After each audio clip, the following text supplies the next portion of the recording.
Que la paix de Dieu repose sur chacun de vous au nom puissant de Jésus. Soyez bénis, soyez richement bénis, soyez abondamment bénis dans le nom précieux de Jésus. Quelle que soit votre difficulté, ne vous inquiétez de rien. Ne vous inquiétez de rien, mais en toute chose, faites connaître vos besoins à Dieu par des prières, des supplications, avec des actions de grâce, et la paix de Dieu, qui surpasse toute intelligence, gardera vos cœurs et vos pensées en Jésus. Quel est ton fardeau? Quelle est même ta joie? Que tu sois dans la détresse ou dans la joie, ne sois pas inquiet. Ne sois pas inquiet, ne sois pas angoissé par l'avenir, ne sois pas angoissé par le devenir, ne sois pas angoissé par ton célibat qui dure et qui perdure, ne sois pas angoissé par la rébellion et la désobéissance de tes enfants. Ne sois pas inquiet, mais fais 3 choses. Supplie le Seigneur. Supplie le Seigneur. Prie le Seigneur. Et surtout, rends grâce à l'Éternel. Rends grâce à l'Éternel pour ce qui t'arrive de bien et pour ce qui t'arrive de mal. Entre guillemets. Pour ce qui t'arrive de bien et pour ce qui t'arrive et que tu n'aimes pas, qui t'irrite, qui t'énerve, qui te met en colère. Les actions de grâce heureuses. Il est parfois plus facile de faire des actions de grâce heureuses. Dis merci à Dieu quand on a été promu, quand on a été élevé, quand on a réussi un examen, quand on s'est marié, qu'on a eu de nouveaux vêtements, quand on a renouvelé sa garde-robe. C'est plus facile de dire merci à Dieu.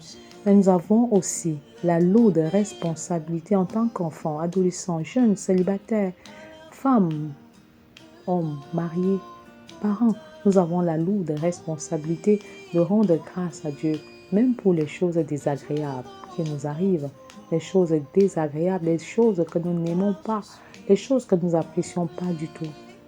Il s'agit des actions de grâce douloureuses. Les actions de grâce douloureuses.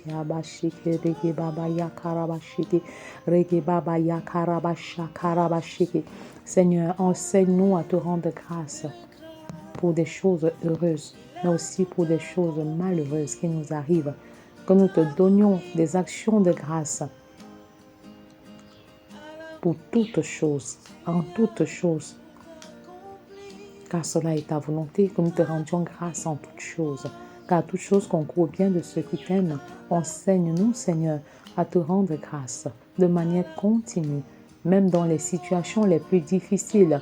Enseigne-nous à lever les yeux et à regarder à toi, et rien qu'à toi. Enseigne-nous à compter sur toi, Seigneur, malgré la douleur de ce que nous expérimentons. Les actions de grâce douloureuses, les actions de grâce douloureuses. Merci Seigneur parce que tu nous enseignes ces choses. Merci parce que tu nous orientes pendant que nous avons mal. Pendant que nous passons par les moments difficiles, nous apprenons à te rendre grâce. Nous apprenons à ne pas t'abandonner, à ne pas te délaisser, mais à toujours compter sur toi pour être l'élément central, la personne adéquate pour nous équiper, afin que nous puissions tirer notre épingle du jeu, afin que nous puissions nous en sortir sans nous compromettre. Au nom puissant de Jésus. Merci Seigneur, parce que tu es là et tu veilles sur nous, tu veilles sur nos familles, tu veilles sur nos projets et même sur nos ministères. Au nom de Jésus, bienvenue à la préparation de 40 jours de jeûne inspiré 2023, du 20 juin au 29 juillet 2023, sous le thème « Comment écouter la voix de Dieu ?» Sous le thème « Comment écouter la voix de Dieu pour entrer dans ma destinée ?» Comment écouter la voix de Dieu pour devenir l'enfant, l'adolescent, le célibataire que Dieu veut que je sois. Comment écouter la voix de Dieu pour transiter d'un célibat d'impact pour un mariage, un couple d'impact. Comment écouter la voix de Dieu pour construire un mariage harmonieux. Comment écouter la voix de Dieu pour être la mère, la femme, l'épouse, la professionnelle et la missionnaire que Dieu veut que je sois. Comment écouter la voix de Dieu pour être le père, le mari, l'époux, l'homme et ensuite le missionnaire, le professionnel que Dieu veut que je sois. Comment écouter la voix de Dieu pour bâtir un ministère qui glorifie le Père? Comment écouter la voix de Dieu pour réussir l'éducation de chacun de mes enfants? Comment écouter la voix de Dieu pour être un professionnel qui fait de son travail un instrument d'évangélisation et de discipulat? Comment écouter la voix de Dieu pour être un serviteur, une servante remplie de la puissance du Saint-Esprit? Comment écouter la voix de Dieu pour grandir qualitativement et quantitativement dans ma vie de prière? Comment écouter la voix de Dieu par les rêves, les visions pour développer une excellente communion avec Dieu le Père? Passer d'un monologue harassant, desséchant pour un dialogue bénissant et enrichissant au nom puissant de Jésus. Jour 37, prie avec moi et à haute et intelligible voix pour rester concentré, focalisé et dépendant et sensible à la direction du Saint-Esprit. Sois sensible à la direction du Saint-Esprit, sois dépendant au Saint-Esprit. Prie à haute voix pour lutter contre la fatigue et le sommeil. Prie à haute voix car tu ne saurais vaincre le diable, la bouche fermée. Alors parle, déclare, confesse avec foi, avec assurance. Et au travers de ta bouche, bénis. Au travers de ta bouche, élève. Au travers de ta bouche, sois une source de bénédiction pour ta vie et celle des autres, au nom puissant de Jésus. Pour 40 jours de jeûne, nous prions pendant 40 jours, soit un jour de prière pour chaque jour de jeûne. Au nom de Jésus, Père, merci pour ce temps de consécration. Merci pour ce temps où nous prenons autorité pour briser la main de l'ennemi sur nos vies, sur nos familles, sur nos ministères. Nous plongeons nos vies dans le sang de Jésus et nous nous rendons complètement invisibles aux yeux du malin et nous confessons que nous te servons à genoux. Au nom puissant de Jésus, nous combattons à genoux. Au nom puissant de Jésus, merci Seigneur, car chaque jour correspond une bénédiction particulière, une grâce spécifique. Alors ne rate pas ta visitation. Au nom puissant de Jésus, à chaque jour correspond une bénédiction qui est relâchée, une bénédiction qui est disponible. Alors saisis cette bénédiction, saisis cette grâce, saisis cette faveur. Au nom puissant de Jésus, une journée c'est toute une vie. Et en toute une vie, tu peux réaliser des choses extraordinaires. En toute une journée, tu peux réaliser des choses particulières, des choses exceptionnelles sous la direction de la puissance du Saint-Esprit. Au nom puissant de Jésus. Seigneur, merci de nous enseigner l'amour inconditionnel. Merci de nous enseigner encore le pardon inconditionnel. Accorde-nous la grâce, Seigneur, de grandir dans l'amour inconditionnel, dans la manifestation de l'amour inconditionnel, dans la manifestation du pardon inconditionnel. Au nom puissant de Jésus, je confesse encore que ce sont nos deux armes efficaces que nous utilisons dans le grand champ de mission pour gagner un maximum d'âmes et un maximum de disciples pour le Christ. Au nom puissant de Jésus, cette épée à deux tranchants, cette épée à double tranchant est bel et bien l'arme principale que nous utilisons dans le champ de combat. Et tant que nous vivons, Seigneur, nous sommes debout avec notre épée à deux tranchants. Nous frappons dans un sens et c'est l'amour inconditionnel. Et nous frappons dans l'autre sens, c'est le pardon inconditionnel. Et c'est dans cette dynamique que nous récoltons un maximum d'âmes, un maximum de personnes à Christ. Oh Seigneur, que les membres de nos familles sortent des ténèbres pour la lumière au nom puissant de Jésus. Que les membres de nos familles sortent de l'esclavage, de la servitude d'Égypte pour le pays où coule le lait et le miel au nom puissant de Jésus. Que les idoles de nos familles tombent maintenant au nom de Jésus. Je refuse que l'argent, que le matériel ne soit l'idole qui maintienne ma famille, les membres de ma famille élargie, les membres de ma famille nucléaire, qui les maintiennent, Seigneur, dans l'esclavage. Je refuse que l'argent ne soit cette idole, que le matériel ne soit cette idole, comme ce fut le cas pour l'homme riche. Je refuse cela au nom puissant de Jésus. Merci Seigneur, parce que pendant que nous croyons en toi, pendant que nous mettons toute notre confiance en toi, Alors tu travailles au salut de chaque membre de nos familles. Et nous ne nous limitons pas aux membres de nos familles, Seigneur. Nous prions pour le salut des âmes, des personnes que nous rencontrons dans notre quartier, dans notre église, dans notre lieu de service.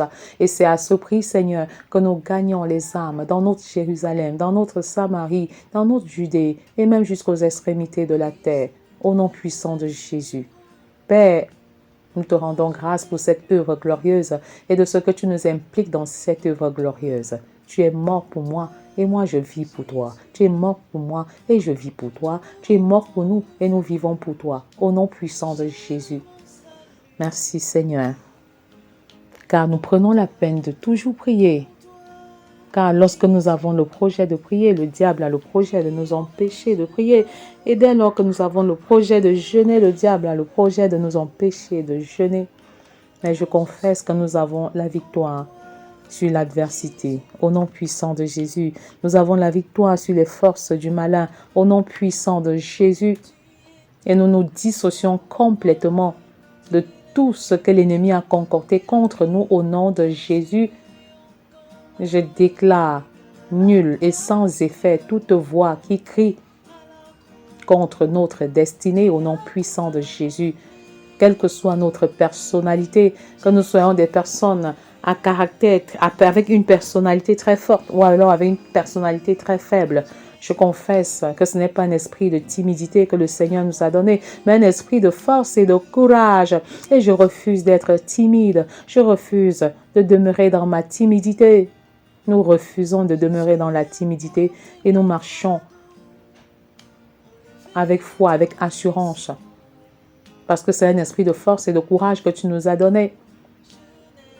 Tu as dit à Gédéon, va avec la force que tu as. Tu avais mis une force en lui, mais lui-même, il était ignorant de cette force.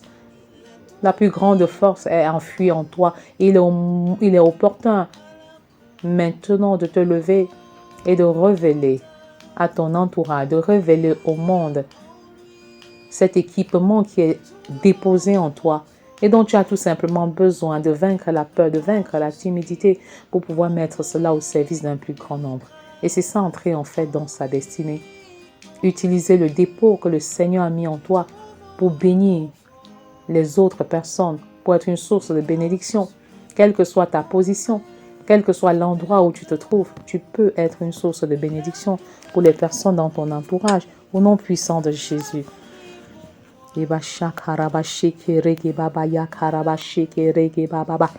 Beaucoup se sont trompés sur la notion du bonheur.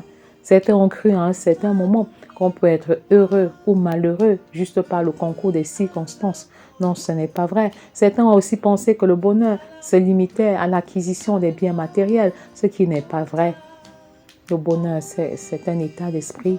Le bonheur, c'est un choix. L'épanouissement, c'est une décision, c'est un engagement. Choisis d'être heureux malgré les circonstances difficiles. Jésus est passé par des moments très difficiles, mais il était un homme heureux. Joseph est passé par des moments très difficiles, mais il était un homme heureux. Donc, choisis d'être heureux. Engage-toi à être épanoui et que ton bonheur ne dépend pas de quoi que ce soit ou de qui que ce soit, au nom puissant de Jésus.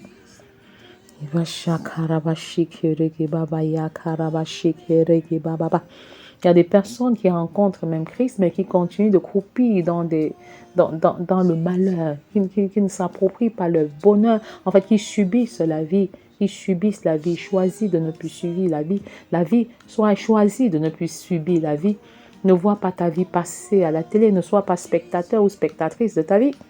Ne sois pas comme une bûche dans l'eau, mais décide d'être un poisson qui va nager à contre-courant, nager à contre-courant, nager à contre-courant pour atteindre les buts et les objectifs de sa vie au nom puissant de Jésus. Père, je refuse d'être une bûche et je confesse que je suis un poisson dans l'eau.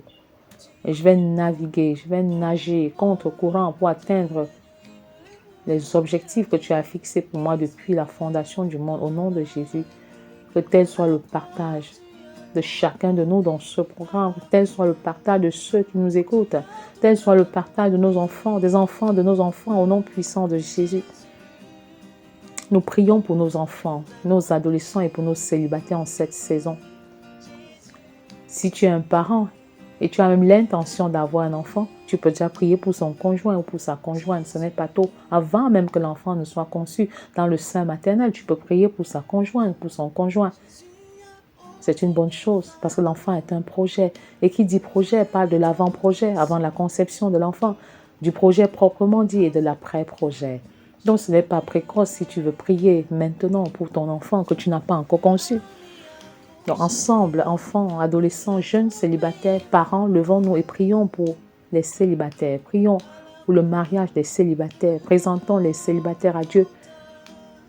Et prions pour nos adolescents, pour nos enfants, pour le choix du conjoint, le choix de la conjointe quand le moment viendra, qu'ils ne se trompent point, au nom puissant de Jésus. Point d'erreur, point d'envoûtement dans ce processus, parce que tu les y précèdes au nom de Jésus. Merci parce que tu fermes même la beauté de nos enfants. Tu fermes la beauté des célibataires aux prédateurs sexuels, aux dévoreurs sexuels au nom puissant de Jésus. Nous te rendons infiniment grâce parce que tu veilles sur chacun de nos enfants, sur chacun de nos célibataires. Et je confesse qu'aucun de nos célibataires ne rate sa saison à cause du caractère, à cause du mauvais caractère, à cause du fait que l'un est impulsif ou que l'autre est impulsif, à cause de la timidité. Au nom puissant de Jésus, tu ne rates pas ta saison pour quelque raison que ce soit. Choisis de lutter à genoux avec le Seigneur, comme Jacob a lutté avec Dieu, au point où Dieu a changé son nom de Jacob en Israël au nom de Jésus. Et je confesse que c'est ainsi que Dieu change ton nom de célibataire à marié, de Jacob à Israël. Dorénavant, tu vas du célibat pour le mariage au nom puissant de Jésus. Dieu change ton identité. C'est lui qui opère le changement et la transformation. Pendant que tu pries et pendant que tu es dans le grand champ de mission, le Seigneur te visite de manière particulière. Et pendant que Isaac médite dans les champs qu'il rencontre Rebecca, que cela soit ton partage au nom puissant de Jésus. Célibataire, le mariage n'est pas une fin en soi, mais un moyen pour accomplir l'œuvre de Dieu. Un moyen pour accomplir l'œuvre de Dieu. Marié, qui m'écoute en ce moment, est-ce que le mariage pour toi est un moyen?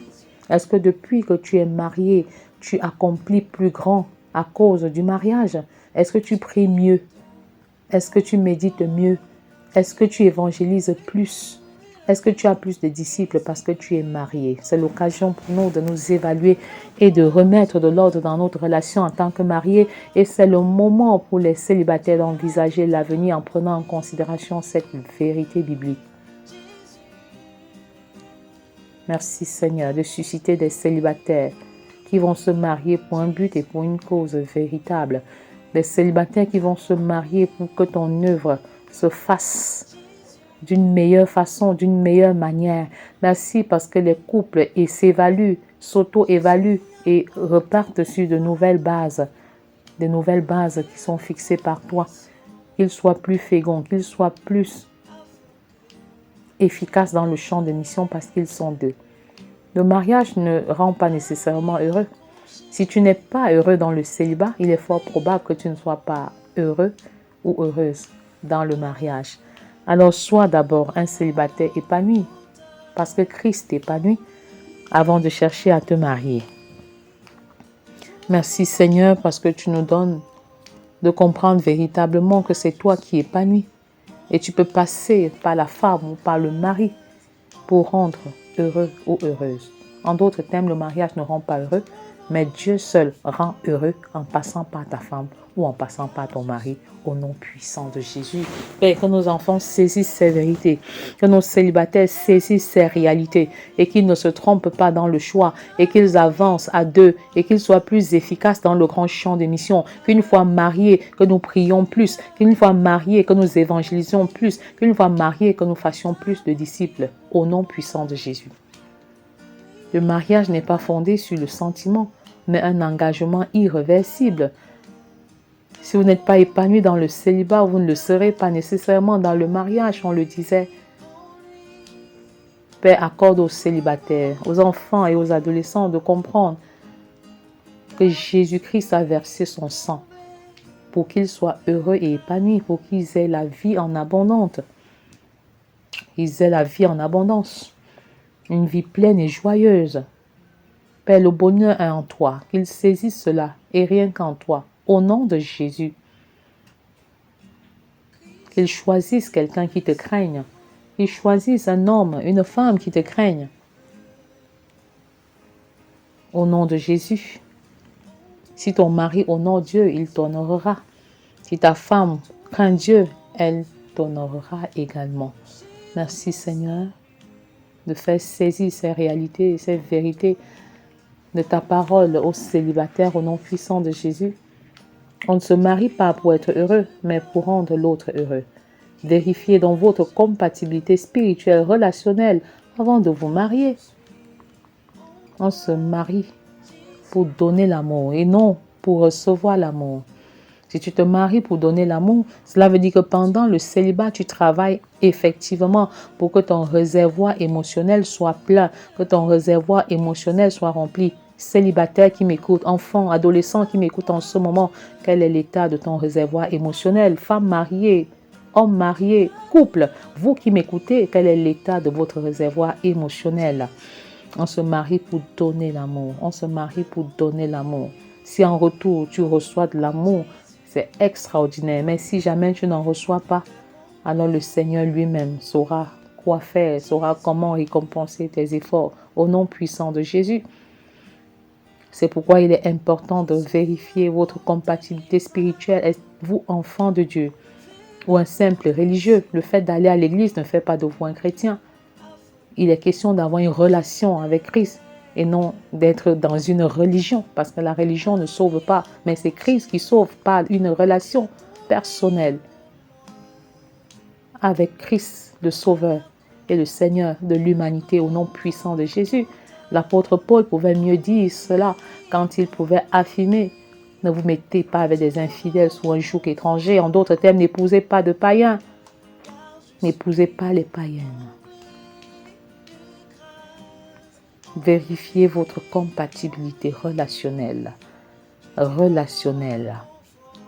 Dieu a l'art de mettre les personnes opposées ensemble, une personne ouverte et une personne fermée, une personne pessimiste et une personne optimiste. Mais sur quoi est-ce que vous vous appuyez pour pouvoir vivre ensemble?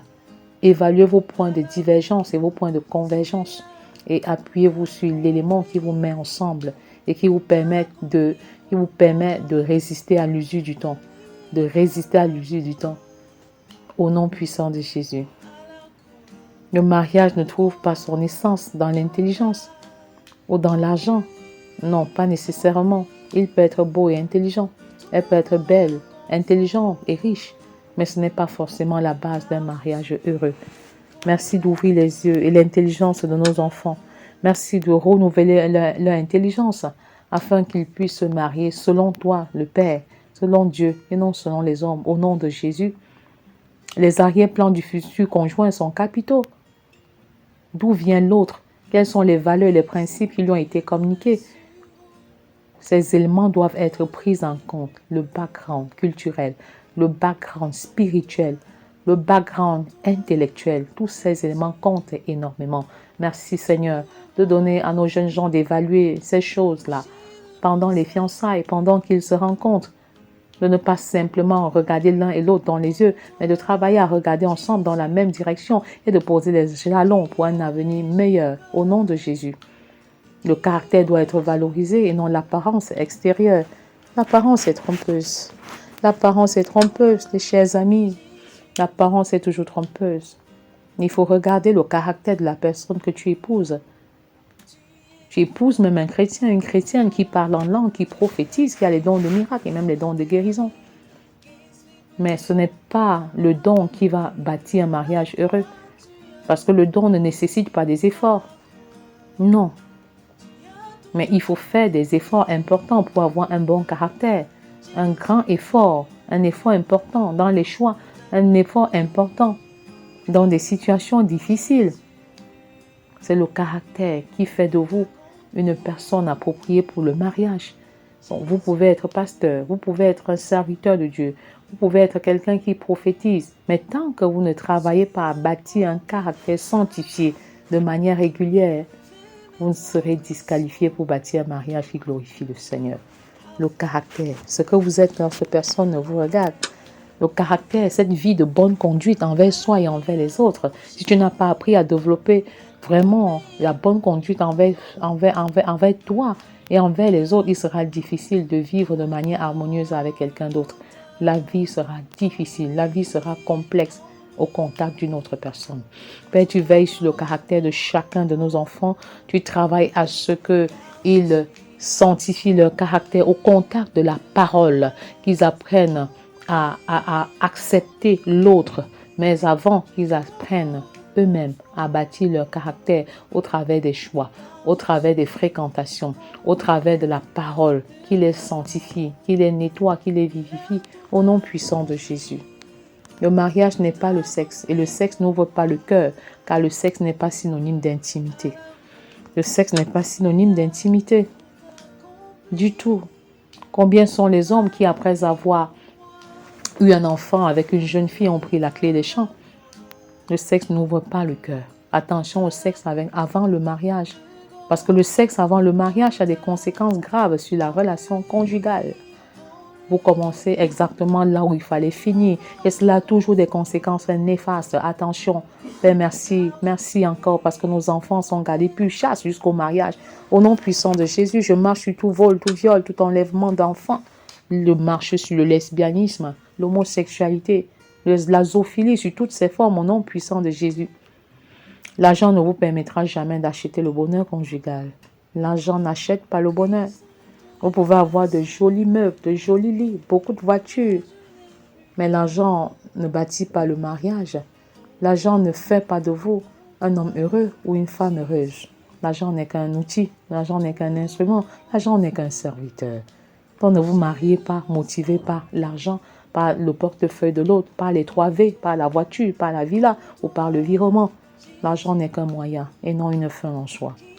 Au nom puissant de Jésus, Père, tu donnes à nos enfants, tu donnes à nos célibataires d'avoir une meilleure relation avec toi, une meilleure intimité avec toi. Tu leur donnes de se détacher de l'argent pour mieux s'attacher à toi. Que l'argent pour eux ne soit qu'un objet et que leur portefeuille soit complètement converti. Que leur portefeuille passe du monde des ténèbres pour le monde des lumières. Au nom puissant de Jésus, que l'argent ne soit pas la base du bonheur conjugal, mais un moyen, juste un moyen.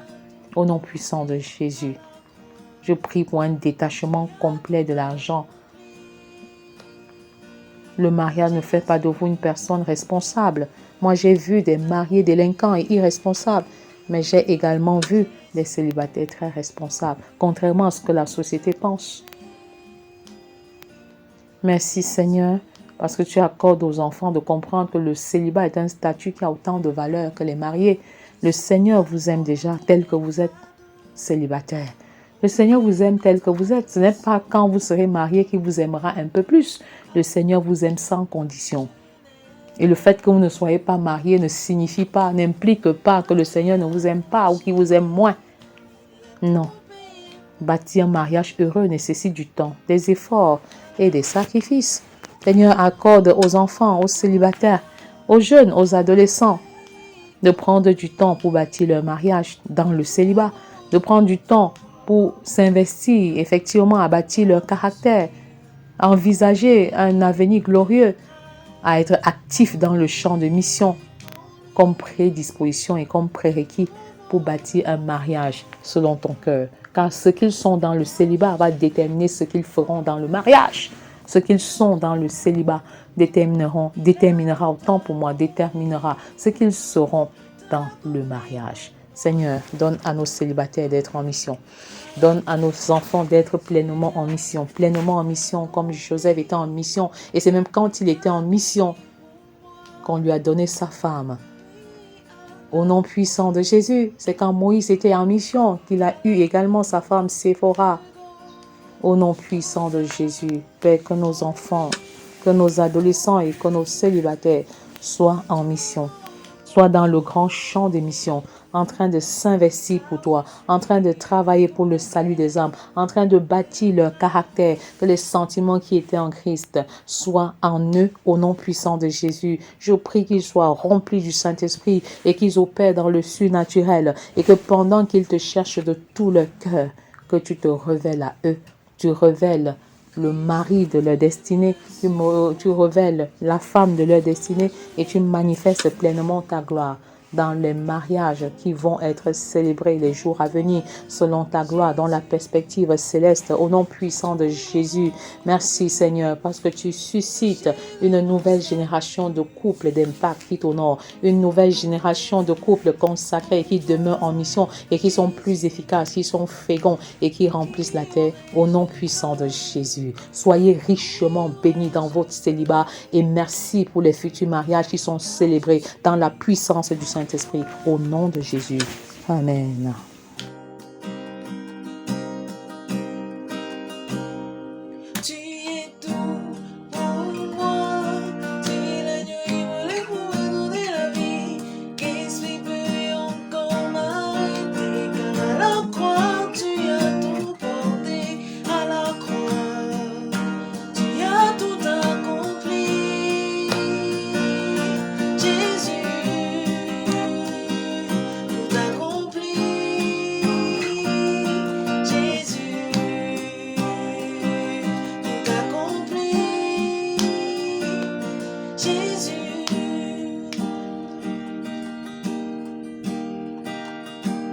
Jésus a ôté mes fardeaux, enlevé mes transgressions, afin que je n'ai plus à m'y accrocher. Il a tout payé pour moi à la croix de Golgotha. En lui, je trouve confort, car je suis comblé de grâce. En lui,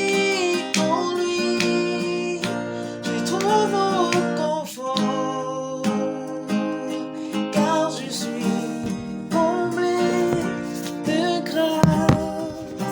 Il a tout accompli pour moi. À la croix, Jésus a tout accompli pour moi. Oui, à la croix de Golgotha. En lui, je trouve